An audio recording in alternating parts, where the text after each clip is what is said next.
Sounds good. Hey there, soccer fans. Welcome back to the Sons of a Pitch, an American soccer podcast. As we continue our team previews looking ahead to the 2020 MLS season, we are very happy to be joined by Joseph Samuelson of the RapidsRepublic.com, an independent supporters blog that Joseph has started himself. Joseph, I've looked at your blog, I've looked at some of your articles, and you definitely know what you're talking about, man. So thank you for joining us tonight. Well, I appreciate you so much for inviting me on. I'm happy to talk about the Rapids anytime. I can talk anybody's ear off of about soccer anytime I get the chance. So I'm very happy to discuss it with you guys. Well, we were just talking a little bit offline about kind of how you came to be a Rapids fan and writer. So why don't you give a little recap to our listeners so they know who you are and what you're all about? Sure. So I've played soccer my entire life. It's just been a sport I've always been around, always had an interest in. But until about 5-6 years ago, I didn't really have a proper local team to support because I lived in pretty rural southern states for most of my life.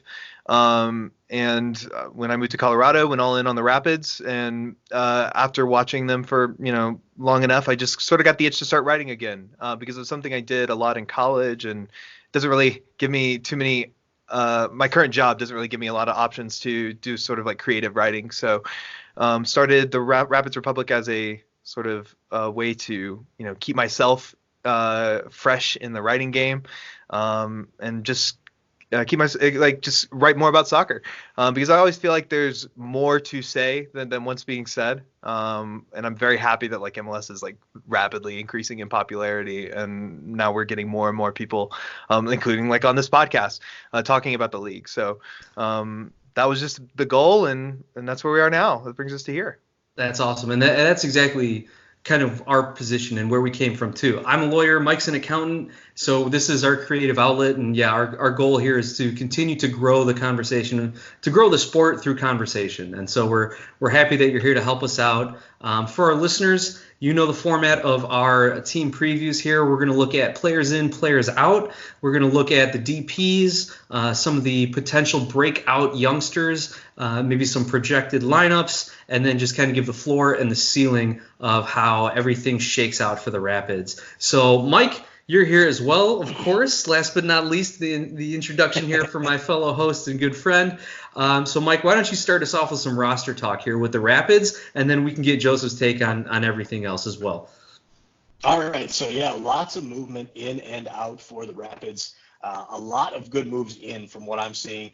Some of the players in, we've got Austin Trusty, the trade from Philadelphia Union. Drew Moore, former TFC guy, came back, was a former Colorado guy, and then went to TFC, and now is back with Colorado. And has his original number, too. Nice. They gave him number 3, which is what he was wearing right before he left to TFC, and now that's what he's wearing in preseason at least. So hoping he keeps it. There you go. Nice. Another former TFC guy, Nicolas Benazet, the midfielder, on a transfer from Guingamp in France. The big DP signing, Yunus Namli, on loan from Krasnodar of the Russian league over there. As well, midfielder, is it Brian? It's actually pronounced Brian. I don't know. Is it Brian? Okay. Yeah, at least from what I've heard, when I've listened to Argentinian media speak of him, they pronounce it Brian. When I meet the player when he arrives in summer or earlier, I might have an update on that. But as far as I'm aware, it's pronounced just Brian. Okay, sounds good. And then lastly, on the players in, Lalas Abubakar. His loan option to buy was purchased, so he is now officially part of the Rapids. Some of the players out, of course, the led himself, the Secretary of Defense, Tim Howard. He is out. He is retired. Dylan Cerna, Kofi Apare, Tommy Smith, Sam Rabin all had their options declined, and Axel Sjoberg was placed on waivers. So those are the players in, the players out. Personally, I think the players in are much better than the players out, and I'm really excited with these moves that they've made. What are your guys' thoughts? Well, my thoughts on the roster, this is a multi-year rebuild from the Rapids, as the general manager Porrick Smith has often talked about in press conferences and just events with the fans, and even just to media. When he became general manager of the Rapids, there was a lot of there were a lot of like issues contract wise. Like there were a lot of players that were on big money. Tim Howard's one of them. And Skel Shingashi was another one who was waived before last season. And basically, it arises to this point. The front office has been hammering the gong on 2020 being the year for about ever since 2017. The front office, both Porrig and Wayne Brandt, I believe, was the other one who wrote an op-ed in the Denver Post talking about the switch to the Rapids way. And that was after the very poor 2017 season that followed a pretty amazing 2016 season. And so ever since then, it's been rebuild mode. And although they promised playoffs the last 2 years, and I'd argue that they constructed a playoff roster last year despite not making it. Like the talent was there to make the playoffs. They were just the coaching was not there. I'm sure we'll get into that a little bit more. Right. But in terms of these players I'm ecstatic, right? Like, so the first thing they did in December, or I think it might have been at the end of November, but shoring up the defense, letting go of Tommy Smith, who was on a very significant TAM contract, but not producing like that value to the team. Like that was a great move. Like they tried to bring him back at a lower price, but it just, they couldn't come to terms. But yeah, bringing in Trusty, great young defender. He's looking like he's going to be the pair with Lalas Abubakar in terms of the central defensive pairing. At least that's what we're seeing in preseason right now. Big fan of Drew Moore, the veteran leadership. He might not get as much play time as the rest of the defense. Like I expect, like we'll talk about the lineup pretty soon, but it's going to be Lawless and Austin, I assume, as the central defensive pairing. Namely and Benazé is great. Love that addition because he's. I think I remembered very fondly the goal he scored against Atlanta. In the playoffs. Is that because it was against Atlanta, or is it that it was just because it was an amazing goal, and I was watching I watched all the playoff games, and that's one that was a moment that stuck out to me more than almost any other goal scored during the playoffs, other than the goals in the final. And Namely, that's a big question mark to me and to a lot of people. I think he could be really good, but okay. So the issue is he was really decent, above average, I'd say, in Eredivisie, back when he played with Azwol and I am blanking on the second team he played for. But when he moved to the Russian league, that was sort of his big money move, like away from like the country he had played almost his entire career in. And the problem with the Russian league is if you've watched any of it, it is an incredibly boring defensive football. It is like bunker like all the time.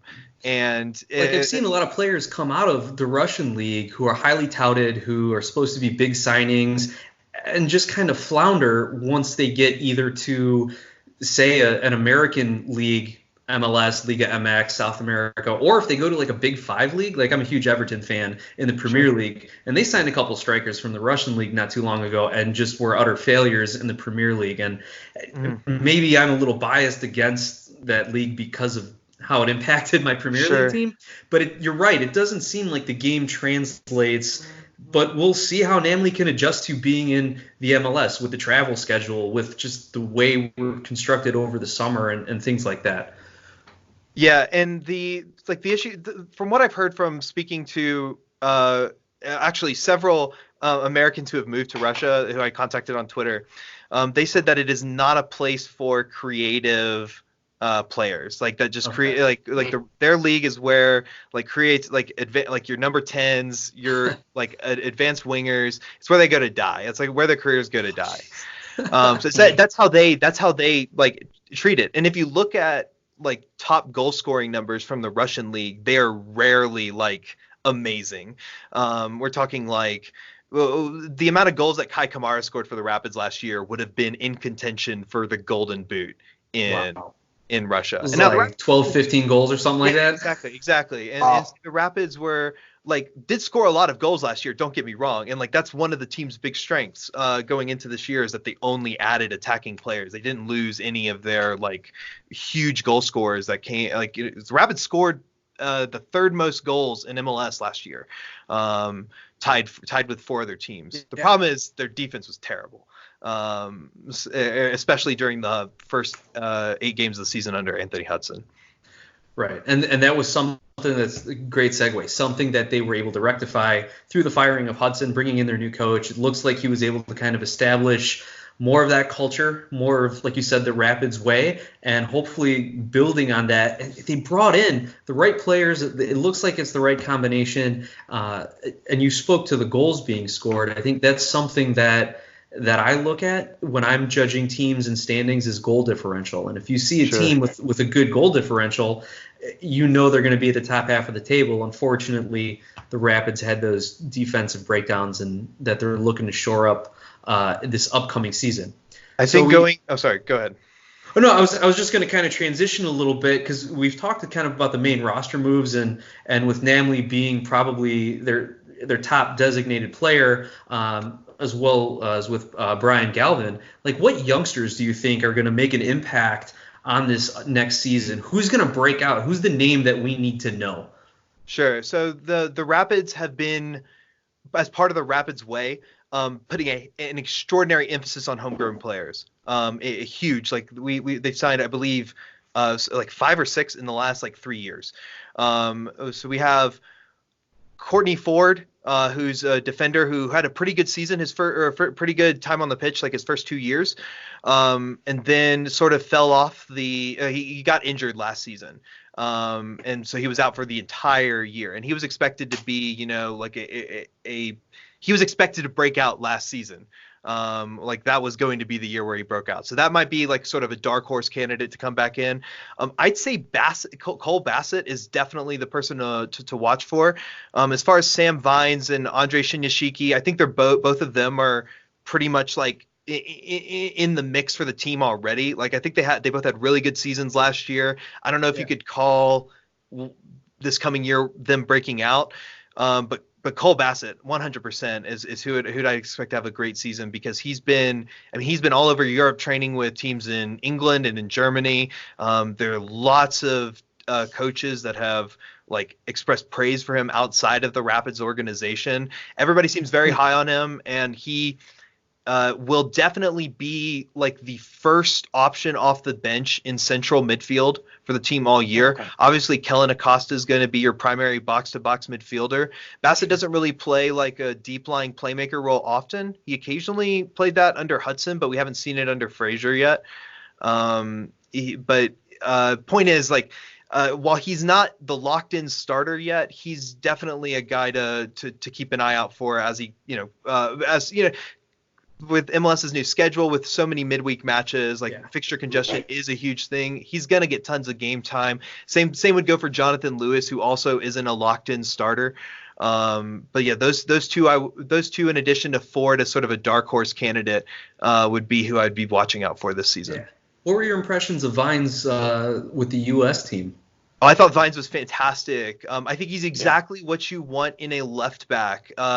He doesn't do anything flashy. He's not going to score like screamers after cutting inside, like up the field or something, like in an inverted fullback role if Berhalter still wants to go that route on the left side for some reason. But no, he's just a no-nonsense defender. He's full disclosure, I think it was like 2 years ago, the Rapids played a friendly against Boca Juniors at Dick's Sporting Goods Park. And that was one of his first matches, like with the Rapids, because he was on loan for most of that season with Charlotte. Okay. So that was the first time we got a real good look at him 2 years ago. And I forget the name of it. I think it was Pavon, actually. He was going up against Pavon from Argentina's right flank and shut him down the whole game. Just kept him under wraps the whole match. And the second one I remember very fondly is like the moment where I thought he really elevated his gameplay, to borrow one of our front office's favorite taglines, elevate. Right. We've had a couple of good Rapids puns so far. We can keep those coming. Sure thing. No, he really elevated his gameplay against LAFC when he faced Carlos Vela, so much that Vela was forced to switch sides in the middle of the game because he could not get anything done when he was attacking Vines on his right, Vines' left side. So I am like in terms of a defender, he's exactly what you need for it. Now he's not going to be like the guy who's bombing down the pitch, making overlapping runs in the box. None of that. He's just a no nonsense, like just classic defender. And that works really well for what Robin Fraser and the Rapids are trying to do. So, Mike, I know you've looked at a little bit more in depth of the roster. Obviously, Joseph, this is what you live for. So, Mike, what's your projected starting 11 from Colorado? And then, Joseph, we can get some of your comments as to what you would maybe expect to see or what you might want to do.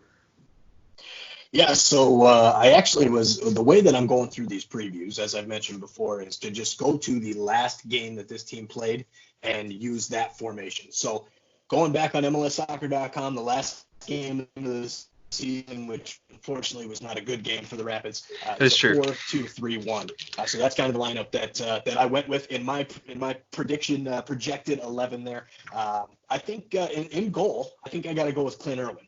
I don't know, as far as the backups that they have, I think Clint Irwin will win that job and be the number one there.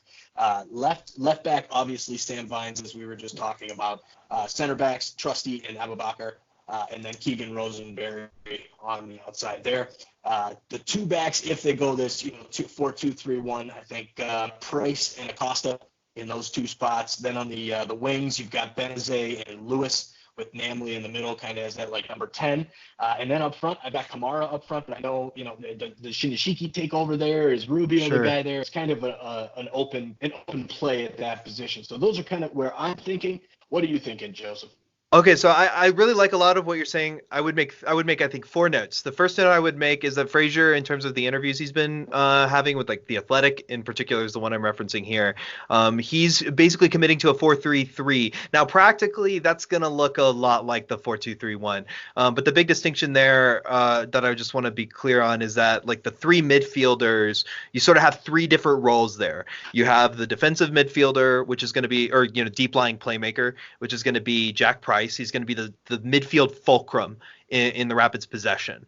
And then you have Acosta, who's your classic box-to-box guy. You're going to see him do defensive work. You're going to see him push into the box. One of the reasons he came to the Rapids was because the staff offered him basically that role, like his original sort of, because he was being pigeonholed as a defensive midfielder at FC Dallas. And he, and also occasionally being left out of the lineup altogether. And one of the reasons why he came here is because he wanted to, stake a claim for that box-to-box role. So that's how I expect him to fill out. And Namely is absolutely expected to be the number 10. As far as goalkeepers go, Irwin is expected to win the starting job. The club said to media a couple of months ago that he is like the one they're committing to for number 1. It's why they brought him in to back up Tim Howard last year, is because they wanted him to get some time under his wing. And also he wasn't getting any game time at TFC. Irwin, also a former Rapid that went to TFC and has now returned. Andre Rawls is his immediate backup. He's expected to be the number 2 in goal, and he doesn't have very much MLS experience. So that's why they're looking at him as like the number 2. They do not have a third goalkeeper on the roster, but they have a academy goalkeeper in training by the name of Abraham Rodriguez. He will not break out this year because he's definitely, if he gets signed, which I assume he will, because he's the only third goalkeeper on the preseason roster. If he gets signed, he'll definitely go on loan to Colorado Springs all year. So it'll depend. So he won't break out this season, but he's very much expected among the Colorado fan base to be the ultimate heir to the goalkeeper role, like because they see a lot of promise in him. Just a very good shot stopper. He saved 2 penalties in USL last year. When it's a good way to get noticed. Yeah, exactly. And even though he's a bit shorter than I'd like in a goalkeeper, I think he's like 5'8", 5'9", or no, it's a little bit higher. It's like he's in the upper 5 foot range. Sure. And Well, just But ask no, Nick Lamondo he's about so short goalkeepers. exactly. I mean, Colorado fans know we've been screwed by Nick Armando more times than we can count. So yeah, we know that Abe Rodriguez could be a really good talent, and that's who we expect to be the third. As far as the wingers go, I still expect Nicholson to be the right winger of choice over Lewis, and that's because even though Lewis had a better better goal and assist ratio throughout the year.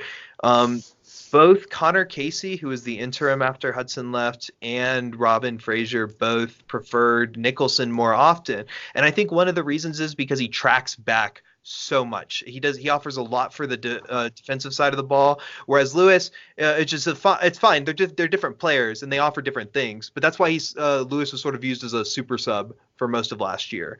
He did make a few starts, and I expect him to make quite a few starts this year as well. But going into the season, I'd expect Nicholson to be the guy on the right. The biggest problem with him, of course, and I've written about it before, is his finishing. He can do he's beautiful, crazy fast player, beautiful on the ball, like crazy technical, but cannot put it in the back of the net. And if he can do that this year, like it'll be his position. Like if he can start scoring goals, like it'll be huge for the Rapids, because he generates a lot of opportunities. A lot of them go to waste. Sure. So breaking all that down, like if we think Colorado is going to achieve their ceiling, Mike and I are looking at them finishing probably around fourth in the West. Like if that's where we think their top is going to be, that's where they max out. So for them to do that, who's the most important player? And do you agree that that's kind of where they can max out?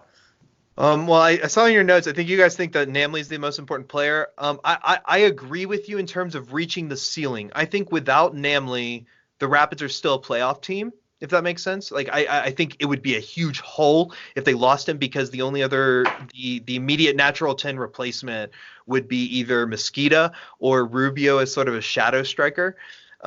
Which is very common last season. Rubio sort of slotting in right behind Kai Kamara and not really playing as a number 10, playing more as like I said, a second striker.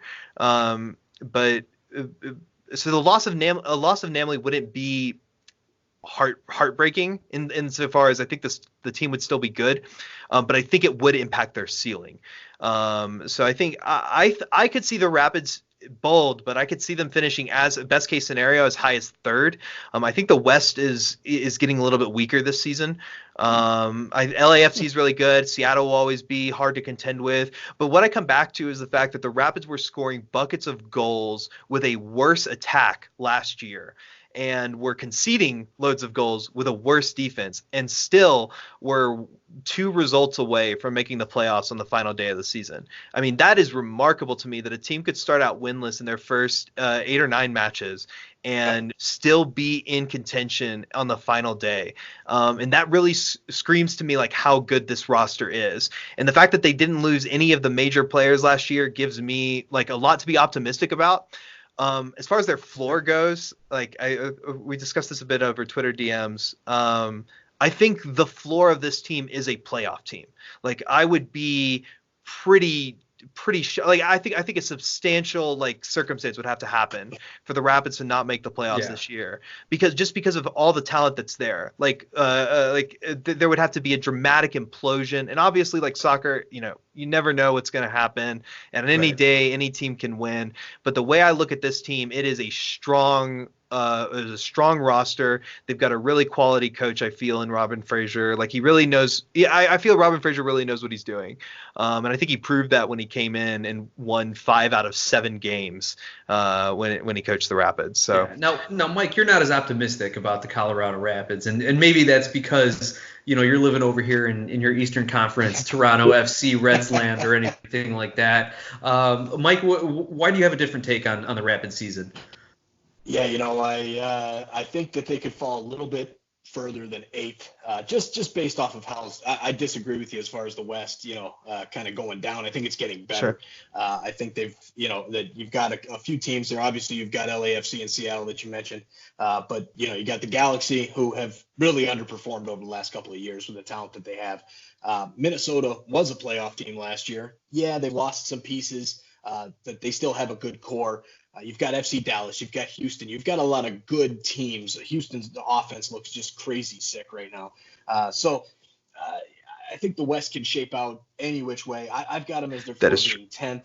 But, that's just kind of where, I agree with you from your standpoint. I can see why you're thinking that they're definitely a playoff team. That amount of talent, that starting 11, and they have depth. They still have guys like Mosquito, Rubio, to come in those forward/winger positions. So, and we haven't even mentioned there as well. And I've only just offhandedly mentioned Andre Shinyashiki, the rookie of the year from last season. Right. Yeah. He's only going to have a harder challenge in 2020 as he deals with, the addition of Benazet and ultimately Galvin, who's going to come in on the wings as well. And like it's going to be a cutthroat competition in the Rapids attack, which I always see as a really good indicator that a team is going to be good. If they've got 2 to 3 deep in each attacking position, that just tells me that those players are going to be gunning to get on the field, especially guys like Andre, who's definitely due for or definitely likely to take less minutes this year overall. I still think he's a long-term asset that the Rapids plan on on having around at the club. Like he's spent most of his time in America in the state of Colorado. He went to DU just down the road and was with the Rapids PDL U23 PDL team for I believe two seasons back when the Rapids used to have one. So he's a Colorado local. He'll be around for a while, but I mean, it's hard to see where he's going to get like a lot of time, especially considering how deep the Rapids are on the wings and at striker. Like they're 3 deep at each of those positions. Like the only position I'd mark as like being a little bit questionable is the number 10 role.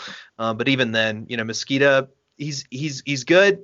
He's not amazing, but he does he generates a lot of key passes. When I look at the stats, like he generates opportunities for players. And I think that's this sort of shift of the Rapids going from this old school bunker counter team under Pablo Mastreni back in 2016 to now a possession oriented side under Anthony Hudson, then Connor Casey, and now Robin Fraser. I think it's been a really solid evolution by the front office. The biggest thing for the Rapids is that they aren't going to drop millions of dollars on salary. And that's always going to keep them a little bit out of the minds of a lot of people. I feel like when you don't have like that huge big name player on your team, like you don't have a Chicharito, you don't have a Lodero or an Almiron or Piti Martinez or whatever. It's always going to keep people a little bit skeptical, but we'll see if Namely can do that. Like there are a lot of people who are hyping him up a lot, quite a bit. I'm not too sold he'll be the best. Like I think somebody in the Athletic said he was the only person with a better left foot in the league was Carlos Vela, and I feel like that's a pretty bold claim to make to me. Like for a guy who hasn't played a minute in the league. But like. The guy seems to have talent. He's very skillful, and I mean, we'll see. We'll see if he can become that big like star for the Rapids, despite not being an extraordinarily high-paying player. Well, the Rapids' first test. Only time will tell. That's true. Only time will tell. Well, the Rapids' first test is February 29th over at DC United, so we'll see how they fare in that kind of cross-country away game. I'll be there. Hey, all right. Nice. So, did you get to travel with the team, or is this just kind of on your own hobby now? Well, so sometimes I'll go to. Usually, when I go to games, I stay in my season ticket holder seats. But like for example, I'm going to one of the preseason games in about 2 weeks. For that one, I will be like covering in a proper press box environment. But because I'm going with my wife and a few friends to the game in DC, I'll pretty much stick in the stands for most of the match. But yeah. Okay. Last question for you. Last Rapids question for you here. How many hairstyles do we see from Shinyashiki this year? Oh man. Do we set the over under at like 4.5? Is that too much? Cole Bassett arrived to training camp with the same bleach blonde hair, so they're all going to like some guy who's like bleaching them all the time. So I don't know, like I haven't talked to Andre about like why he changes his hair, but I mean more power to him, I guess. Like, it's pretty fun seeing like the different combinations that they show up on the pitch. I wasn't a big fan of Acosta bleaching his hair for there was a 3-week period where his hair was like bleach blonde, and Oh yeah, we did double takes when we were watching Rapids games. Sure. Yeah. But yeah, like I think, I mean, I don't know how many we'll see. I would, if you're putting the over under at 4, I would take the under on that, and I would expect it to be around 3. But we'll never know. He could show up. He could show up a different week with a different cut. So we'll see. There you go. And then add in the mustache for increased variables and styles things. Well, Joseph, thank you so much for your time. Can you let our listeners know where they can find you online, on Twitter, and how they can get in touch with you? I'm at Twitter at JSPSam, and my blog is at Rapids Republic on Twitter, and we're also at rapidsrepublic.com if you'd like to read more. It's me, Juan Fernandez, who's a capo over at C38, and Kellen Abreu, who's just another Rapids fan here. All three of us are just writing about the Rapids whenever we get the chance. If you're interested in reading about a small market team in MLS outside of being a fan in Colorado, like, feel free to drop on by and share with me your thoughts. I've talked to basically pretty much anybody who is willing to broach the subject of soccer with me. So you want to talk about the Rapids, you want to talk about MLS, I'm game for it whenever you are. Awesome. Mike, anything else that you want to say? No, thanks a lot for joining us, Joseph, and really appreciate you coming on. Fans, check it out on YouTube. Make sure you hit like and subscribe down below. Thank you guys so much for having me on. It's been a pleasure to talk with you about MLS, and feel free to have me back at any time if you want to talk about the Rapids even more. Talk to y'all later, right? Absolutely. Come playoff time at the very least, right? Absolutely. Yes, if they're in, which, I mean, I'm expecting it. I'll be happy to give you a breakdown on how they've been playing up to that point. Excellent. Perfect. Well, thank you so much, Joseph. All right. Thank you.